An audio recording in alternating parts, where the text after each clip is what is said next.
Assalamualaikum warahmatullahi wabarakatuh. Perkenalkan, nama saya Ismulianur dengan NIM 230705101.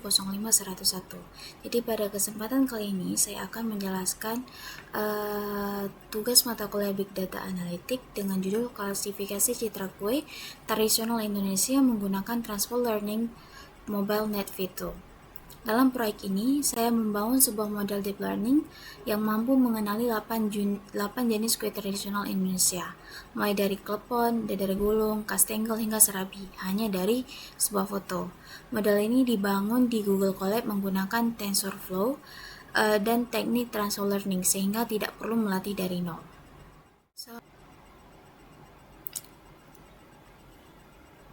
Blok yang keempat yaitu memuat dataset. Nah, tujuan dari memuat dataset yaitu membaca gambar dari folder, mengubah ukurannya ke standar model, dan membaginya menjadi 3 split, yaitu training, validation, dan testing. Nah, sebelum load data, kita definisikan 2 konstanta paling penting terlebih dahulu, yaitu image size dan batch size. Nah, pada image size ini terdapat angka 224,224. Nah, artinya semua gambar akan kita seragamkan ukurannya menjadi 224 kali 224 pixel. Ukuran ini bukan asal pilih, ini memang ukuran standar input dari mobile net video yang akan kita gunakan nanti. Jadi kalau ukurannya berbeda, model tidak akan bisa menerimanya. Kemudian batch size sama dengan 32. Artinya kita akan memproses 32 gambar sekaligus dalam satu putaran training. Kenapa tidak sekaligus semua? Karena memori GPU kita itu terbatas, jadi gambar diproses sedikit-sedikit dalam kelompok-kelompok kecil yang disebut dengan batch. Nah, ketiga pet ini dia akan mendefinisikan lokasi dari masing-masing split dataset kita. Jadi ada 3 dataset, yaitu training, validation, dan testing. Ketiganya itu sudah ada di dalam folder dataset kue hasil ekstrak tadi.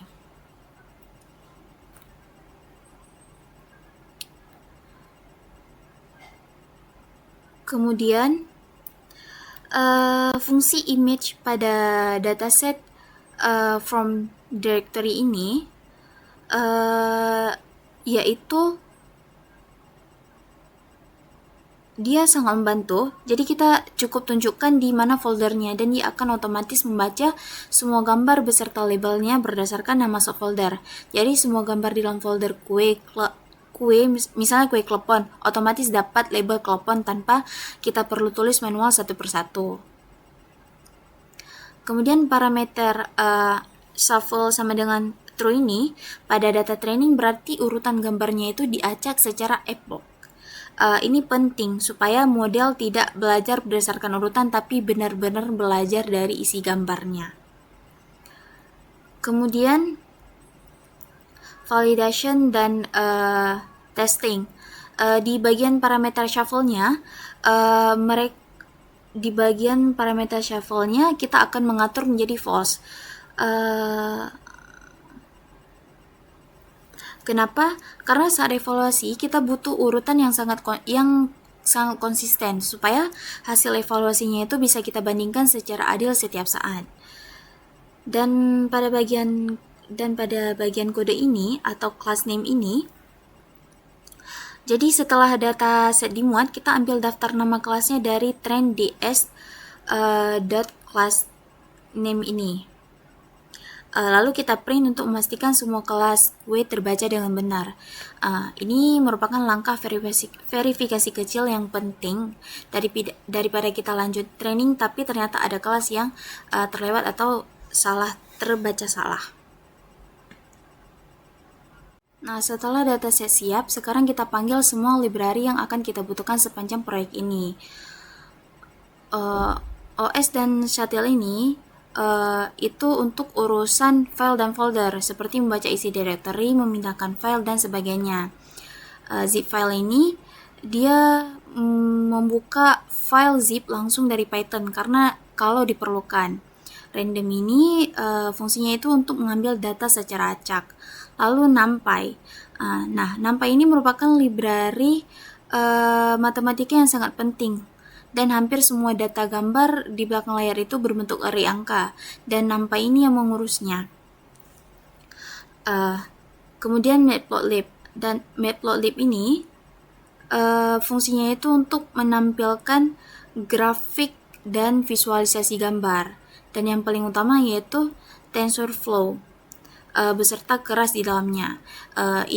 Jadi dia merupakan sebuah framework deep learning yang kita pakai untuk membangun dan melatih model. Dan dari keras ini kita import 3 callback khusus, yaitu early stopping, model checkpoint, dan reduce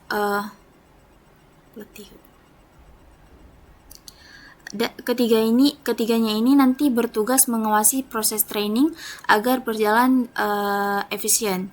Dan dari sklearn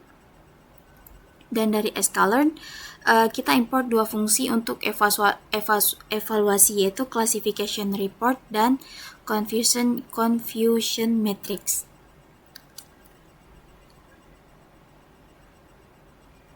Nah, selanjutnya bagian kode yang saya blok ini merupakan bagian yang sering dilewatkan, tapi sebenarnya sangat penting. Deep learning itu penuh dengan proses acak, mulai dari inisialisasi bobot model, shuffle data, sampai dropout. Nah, kalau setiap kali kita jalankan hasilnya berbeda-beda, kita jadi susah membandingkan eksperimen. Jadi dengan menetapkan seed sama dengan 42 ini, kita memastikan semua proses acak itu menghasilkan nilai yang sama setiap kali kode dijalankan. Dan angka 42 ini sendiri merupakan tidak ada yang spesial, itu hanya konvensi yang populer di kalangan data scientist. Blok yang keempat yaitu memuat dataset. Nah, tujuan dari memuat dataset yaitu membaca gambar dari folder, mengubah ukurannya ke standar model, dan membaginya menjadi 3 split, yaitu training, validation, dan testing. Nah, sebelum load data, kita definisikan 2 konstanta paling penting terlebih dahulu, yaitu image size dan batch size. Nah, pada image size ini terdapat angka 224,224. Nah, artinya semua gambar akan kita seragamkan ukurannya menjadi 224 kali 224 pixel. Ukuran ini bukan asal pilih, ini memang ukuran standar input dari MobileNet Vito yang akan kita gunakan nanti. Jadi kalau ukurannya berbeda, model tidak akan bisa menerimanya. Kemudian batch size sama dengan 32. Artinya kita akan memproses 32 gambar sekaligus dalam satu putaran training. Kenapa tidak sekaligus semua? Karena memori GPU kita itu terbatas, jadi gambar diproses sedikit-sedikit dalam kelompok-kelompok kecil yang disebut dengan batch. Nah, ketiga pet ini dia akan mendefinisikan lokasi dari masing-masing split dataset kita. Jadi ada 3 dataset, yaitu training, validation, dan testing. Ketiganya itu sudah ada di dalam folder dataset kue hasil ekstrak tadi.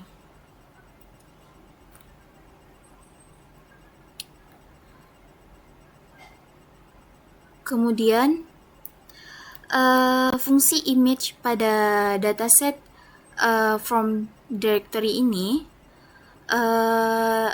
yaitu dia sangat membantu. Jadi kita cukup tunjukkan di mana foldernya, dan dia akan otomatis membaca semua gambar beserta labelnya berdasarkan nama subfolder. Jadi semua gambar di dalam folder misalnya kue klepon, otomatis dapat label klepon tanpa kita perlu tulis manual satu persatu. Kemudian parameter shuffle sama dengan true ini pada data training berarti urutan gambarnya itu diacak secara epoch. Ini penting supaya model tidak belajar berdasarkan urutan tapi benar-benar belajar dari isi gambarnya. Kemudian validation dan testing. Di bagian parameter shuffle-nya di bagian parameter shuffle-nya kita akan mengatur menjadi false. Kenapa? Karena saat evaluasi kita butuh urutan yang sangat konsisten supaya hasil evaluasinya itu bisa kita bandingkan secara adil setiap saat. Dan pada bagian kode ini atau class name ini, jadi setelah data set dimuat, kita ambil daftar nama kelasnya dari trend.ds dot class name ini. Lalu kita print untuk memastikan semua kelas kue terbaca dengan benar.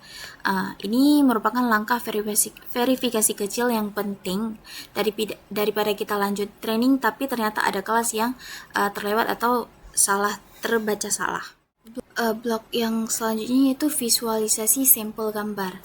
Jadi pada blok ini tujuannya yaitu untuk menampilkan satu contoh gambar per kelas kue secara acak untuk memverifikasi bahwa dataset tersebut berhasil dimuat dengan benar atau tidak.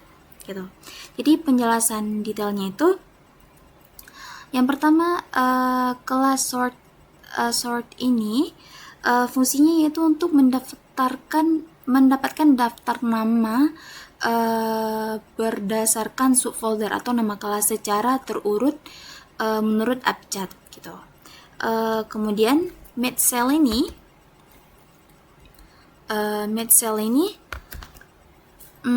fungsinya yaitu untuk menghitung jumlah baris grid secara dinamis. Jadi jika ada 8 kelas dan 4 kolom maka dibutuhkan 2 baris.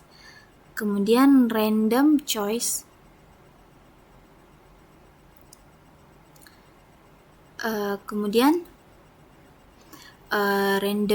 ini fungsinya yaitu untuk memilih satu gambar secara acak dari folder setiap kelas agar visualisasinya itu bervariasi ketika setiap dijalankan.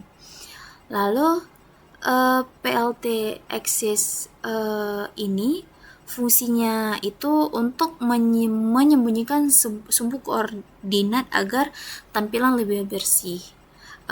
Maka outputnya terdapat grid 4 kolom kali 2 baris, terdapat grid 4 kolom 1, 2, 3, 4 dan 2 baris 1, 2 dengan label nama kelas di atasnya. Jadi dia itu berguna untuk mengonfirmasi bahwa gambar dan tabelnya itu sudah sesuai. Nah, yang selanjutnya yaitu membangun model.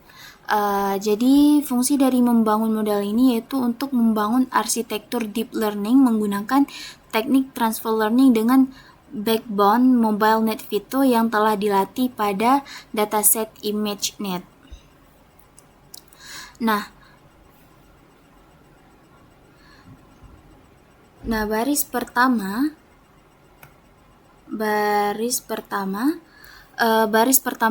kita load MobileNet Vito sebagai fondasi atau yang kita sebut dengan base model.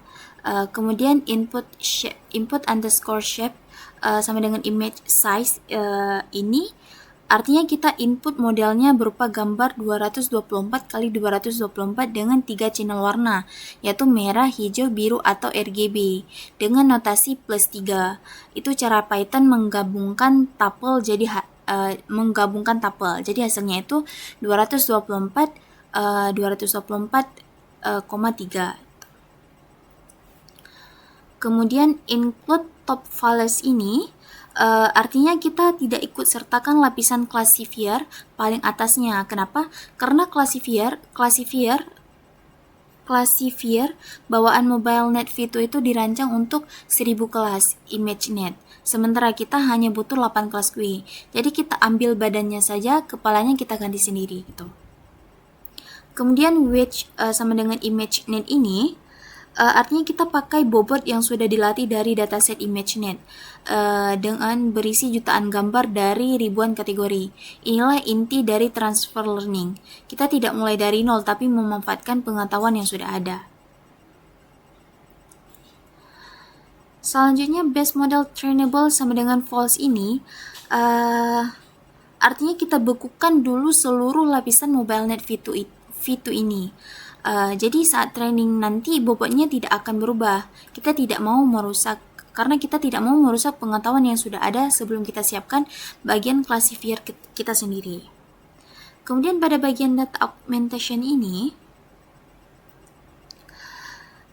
jadi ini merupakan lapisan augmentasi data. Bayangkan kita punya 100 foto klepon tanpa augmentasi. Model akan melihat 100 foto yang sama persis setiap epoch. Dengan augmentasi setiap kali model melihat foto itu tampilannya sedikit berbeda.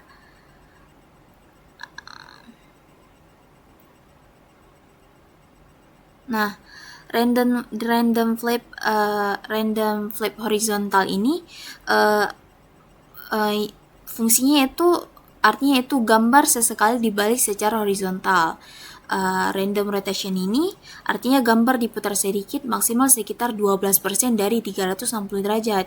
Kemudian random zoom ini artinya gambar di zoom masuk atau keluar hingga 15%. Dan random contrast ini artinya tingkat kontras gambar divariasikan. Tujuannya itu supaya model lebih robust, tidak mudah bingung kalau ketemu foto kue dari sudut atau pencahayaan yang tidak biasa.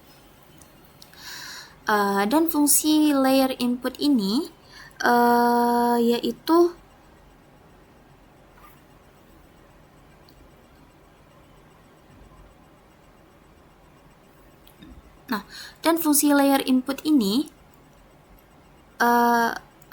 merupakan pintu masuk data ke model. Dari sini gambar mengalir ke lapisan augmentasi dulu, lalu ke preprocess input.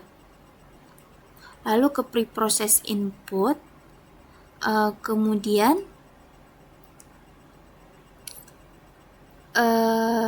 ke preprocess input. Fungsi ini menormalisasi nilai piksel gambar ke rentang yang diharapkan MobileNet V2 yaitu antara -1 sampai 1. Kemudian masuk ke base model dengan training sama dengan false. Ini artinya lapisan seperti batch normalization ini di dalam MobileNet V2 berjalan dalam mode inferensi, bukan training.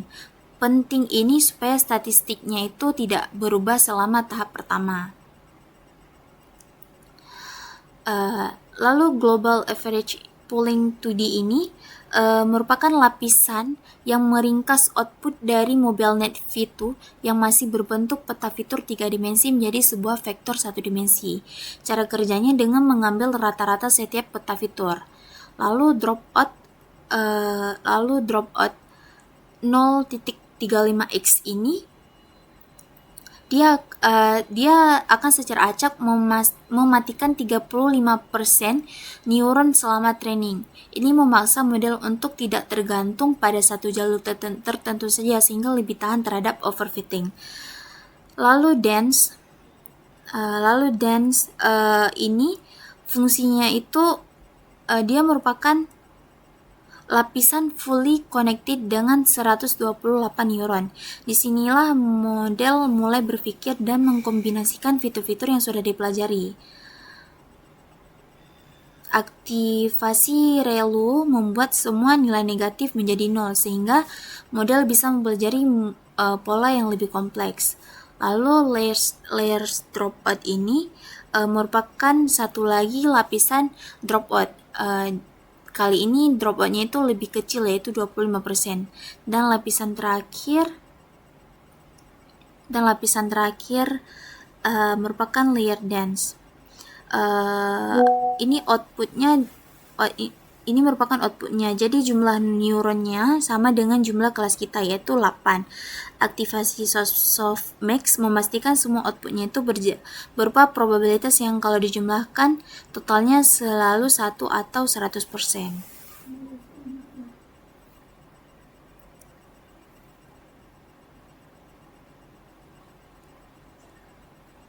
Lalu setelah model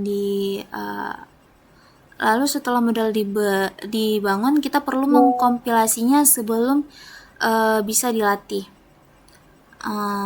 Optimizer sama dengan Adam di sini yaitu artinya Adam di sini yaitu optimizer paling populer saat ini karena adaptif dan stabil di berbagai kasus. Learning rate fungsinya itu untuk mengontrol seberapa besar langkah yang diambil model saat memperbarui bobotnya.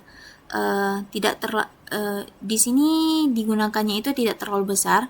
Kenapa? Supaya tidak loncat-loncat, tidak terlalu kecil, juga supaya tidak terlalu lambat. Dan model summary ini akan mencetak ringkasan arsitektur model, jumlah lapisan, bentuk output setiap lapisan, dan total parameter yang perlu dilatih. Selanjutnya yaitu training tahap 1. Jadi setelah model siap, proses belajar dimulai. Pada tahap pertama ini hanya lapisan-lapisan baru yang belajar. Backbone MobileNet V2 masih dibekukan. Training berlangsung maksimal 10 epoch dengan dibantu 3 callback. Early stopping akan menghentikan training otomatis jika performa validasi tidak membaik selama 4 epoch berturut-turut. Dan dia juga mencegah model belajar terlalu lama dan malah jadi buruk. Kemudian model checkpoint di sini fungsinya yaitu secara otomatis akan menyimpan file model setiap kali akurasi validasi meningkat, sehingga kita selalu punya salinan model terbaik. Lalu reduce RON Patio ini akan menurunkan kecepatan belajar atau learning rate menjadi 30% dari sebelumnya. Jika loss validasi stagnan selama 2 epoch, jadi maka dia akan membantu model keluar dari kondisi buntu. Selanjutnya itu training tahap 2 fine tuning.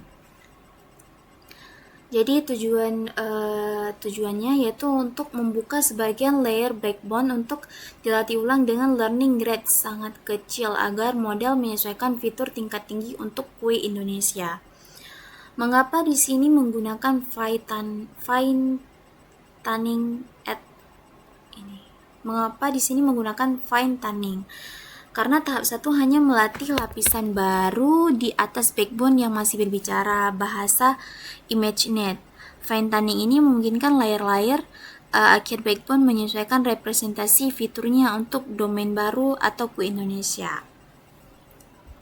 Kemudian fungsi dari fine underscore at 100 ini yaitu dari 154 layer MobileNet V2, layer 0 sampai 99 merupakan layer awal yang mendeteksi fitur dasar seperti garis dan warna. Akan tetapi dia masih tetap dibekukan. Jadi yang dipakai itu hanya layer 100 sampai 153. Kenapa? Karena layer akhir ini yang akan mendeteksi fitur kompleks seperti tekstur dan bentuk yang telah dibuka.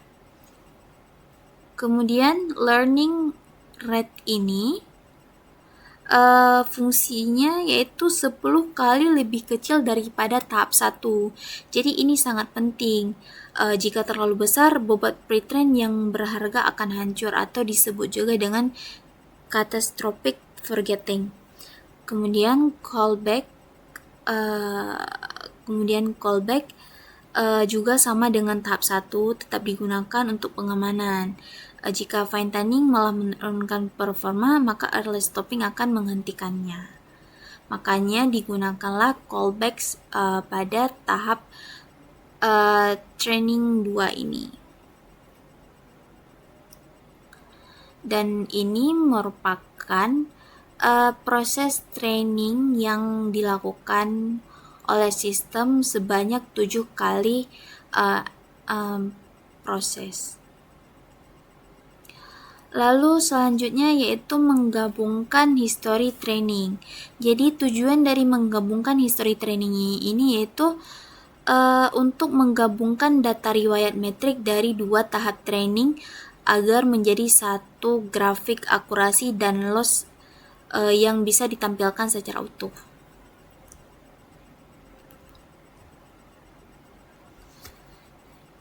Nah,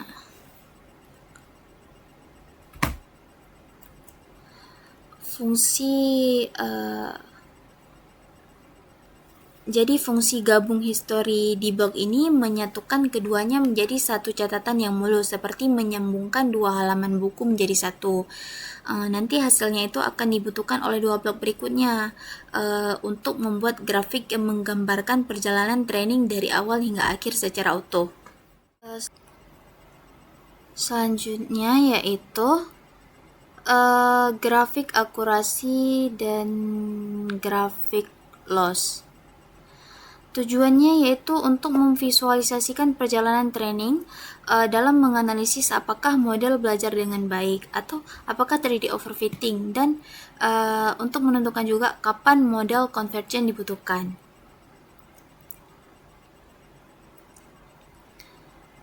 Nah, dengan histori yang sudah digabung, jadi sekarang kita bisa melihat bagaimana perjalanan belajar model dalam bentuk grafik. Jadi grafik akurasi menunjukkan seberapa sering model memprediksi dengan benar dari epoch ke epoch. Nah, grafik akurasi yang ini. Lalu grafik loss dia menunjukkan seberapa besar kesalahan model. Idealnya kedua kurva training dan validasi berjalan beriringan dan menunjukkan tren yang membaik. Jadi jika kurva training jauh lebih baik dari validasi, itu tanda overfitting. Jadi model hanya hafal data training tapi gagal di data baru. Selanjutnya evaluasi model.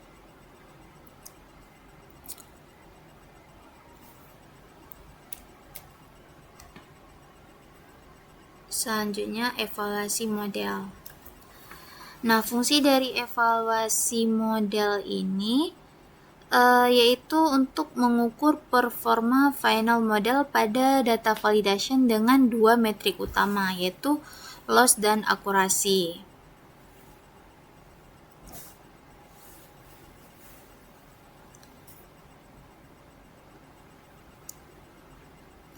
Jadi setelah training selesai, kita akan mengukur performa final model secara resmi menggunakan data validasi.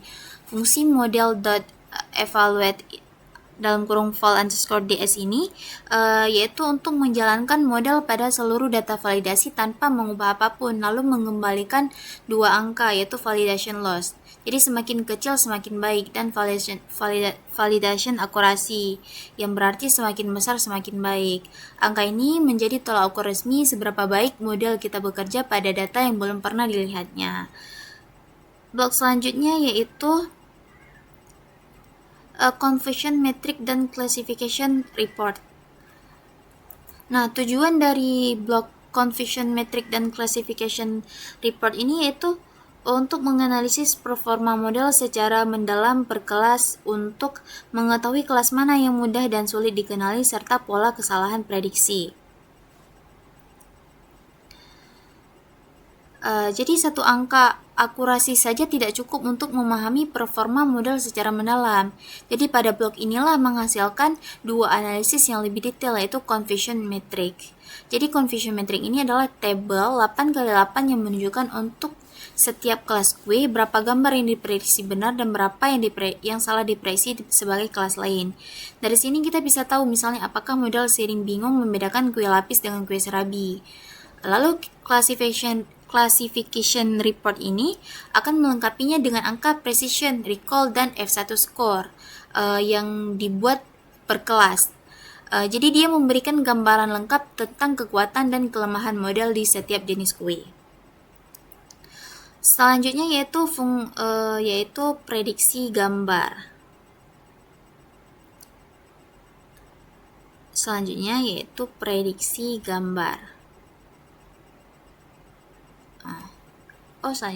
fungsi prediksi satu gambar. Jadi tujuan dari fungsi prediksi satu gambar ini yaitu untuk melakukan inferensi atau prediksi pada satu gambar dan menampilkan hasilnya secara visual beserta skor probabilitas semua kelas. Inilah fungsi yang menjadi jembatan antara model dan dunia nyata. Fungsi prediksi underscore gambar di sini yaitu menerima path sebuah gambar, lalu melakukan serangkaian langkah. Pertama-tama membuka gambar dan mengubah ukurannya ke 224x224, lalu mengubahnya menjadi array angka, lalu menambah dimensi batch karena model selalu butuh input dalam format batch, kemudian menjalankan prediksi. Jadi hasilnya berupa 8 angka probabilitas, satu untuk setiap kelas Q dan satu untuk setiap kelas Q, dan kelas dengan probabilitas tinggi menjadi jawaban akhir model. Dan dia ditampilkan bersama gambarnya dan presentase keyakinan atau confidence score. Untuk outputnya seperti berikut. Untuk outputnya, nah, untuk outputnya kita bisa melihat dengan cara menguji gambar dari dataset. Nah, fungsi dari menguji gambar dari dataset ini yaitu untuk menguji fungsi prediksi dengan mengambil satu gambar secara acak dari salah satu kertas di dataset training. Nah, jadi dengan menggunakan fungsi yang baru dibuat di blok sebelumnya, sekarang kita uji model dengan mengambil satu gambar acak dari folder kue, misalnya folder kue klepon di dataset. Atau di sini saya menggunakan folder kue kastengel, atau kita bisa juga mengubahnya menjadi kue klepon.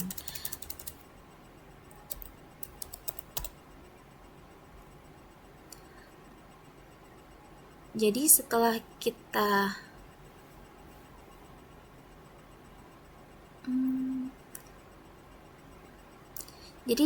kita running, dia akan memprediksi gambar yang diambil dari data training.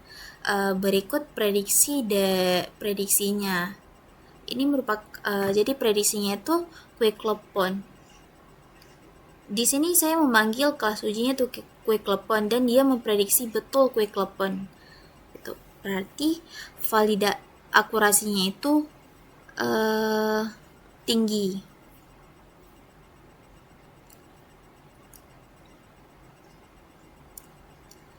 Selanjutnya yaitu kita akan mencoba upload gambar dari laptop atau HP.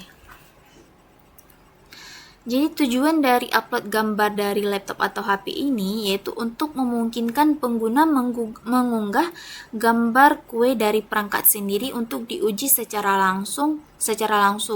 Jadi ini adalah fitur demonstrasi interaktif utama. Jadi dengan melakukan ini, jadi blok ini itu berbeda dengan blok yang sebelumnya. Kalau sebelumnya dia akan memanggil dari data training, maka di blok sekarang ini kita akan mengupload gambar dari perangkat kita. Jadi dari blok inilah bisa memungkinkan dari blog inilah memungkinkan kita untuk mengunggah foto kue dari laptop atau HP kita sendiri. Bahkan kita boleh menggunakan sebuah foto yang diunduh dari internet. Jadi setelah file dipilih, fungsi prediksi berjalan otomatis dan kita bisa langsung melihat apakah model berhasil mengenali kue tersebut. Jadi inilah momen yang paling impresif untuk ditampilkan saat presentasi. Kita bisa juga mencobanya, yaitu pertama-tama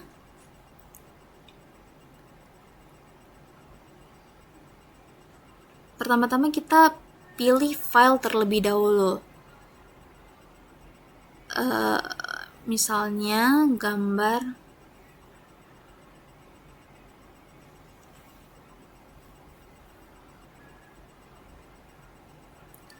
Nah, ini gambar yang sudah saya ambil dari internet.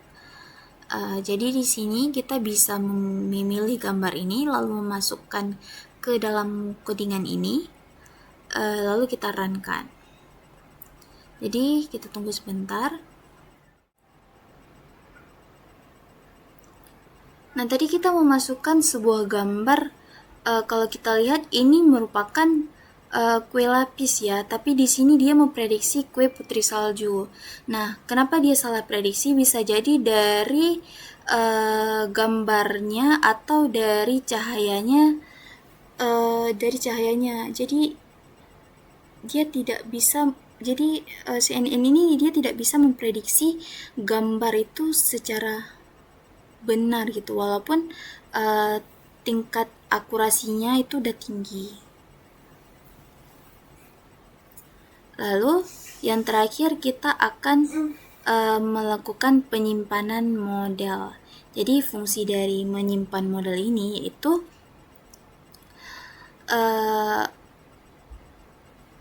Jadi simpan model. Jadi setelah semua proses selesai, model yang sudah terlatih perlu disimpan agar tidak hilang ketika sesi collab berakhir. Perintah model .save ini dia akan menyimpan seluruh model, arsitektur, bobot, dan konfigurasi ke Google Drive dalam format .keras. Tersimpannya model ini berarti di masa depan kita tidak perlu melatih ulang dari nol, cukup load file tersebut dan model siap digunakan. Lalu pada blok yang terakhir ini, kita bisa melakukan sekali lagi kita bisa melakukan. Jadi pada blok terakhir ini merupakan bukti bahwa model kita sudah selesai dan siap digunakan secara mandiri. Di sini kita bisa mensimulasikan skenario penggunaan nyata, yaitu dengan memuat model dari file yang sudah disimpan, load model. Kemudian mendefinisikan ulang parameter yang diperlukan, lalu langsung memprediksi gambar baru yang diunggah. Jadi blok ini bisa dijalankan oleh siapapun yang mendapat file model kita tanpa perlu menjalani proses training yang panjang. Cukup load, upload foto, dan model akan langsung menjawab query apa yang ada di foto tersebut. Jadi begitulah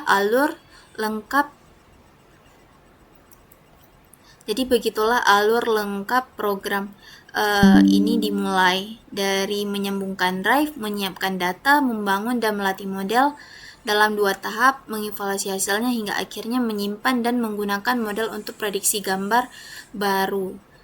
Dan setiap blok saling bergantung dan membentuk satu alur yang utuh dari awal hingga akhir. Jadi sekian presentasi dari saya, lebih dan kurang saya mohon maaf. Wassalamualaikum warahmatullahi wabarakatuh.